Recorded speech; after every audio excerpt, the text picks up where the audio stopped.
Hi everyone, thanks for stopping by. So today I wanted to talk to you about 5 watering mistakes that people make. The first one is watering at the wrong time of day. So typically you want to water early in the morning or later in the afternoon, and actually early in the morning is best. And the reason that early in the morning is best is because plant cells are mostly water.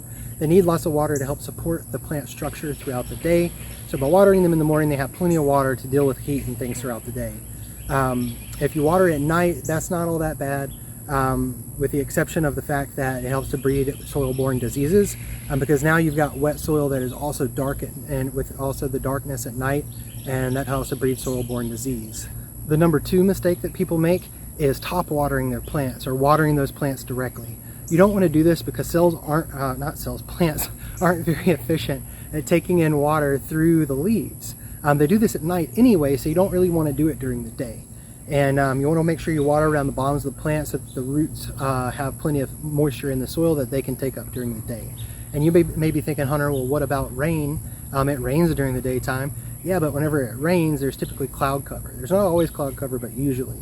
And the problem with watering plants during the day with no cloud cover is that water acts as a magnifying glass and will actually burn your plants. So if you're enjoying this video so far, check out the above video. It's talking about 4 different things that you can use to manage the water in your garden, whether you have no irrigation system or whether you do. They're very useful for making sure that you don't do the next thing that is the mistake, which is over or under watering. The third thing that people do wrong is either over or under watering. And whenever you're dealing with those things, you're either going to get root rot, wilting plants, or yellowing leaves. And we're going to talk about some terms at the end of this video that have to do with water management, so stick around until then if you're interested in that sort of thing. The number 4 thing that people do is watering all plants the same. All plants don't need the same amount of water, and like tomatoes and watermelons are going to require more water than other plants will. And then also too, those different plants at different stages of their life cycle are going to need different amounts of water. I'm going to get into a video after a little bit talking about watermelons and when they need the most water, but there was an article that I read where basically watermelons use 85% of their water during the flowering and fruiting stages, and in the earlier stages and later stages they don't need as much water.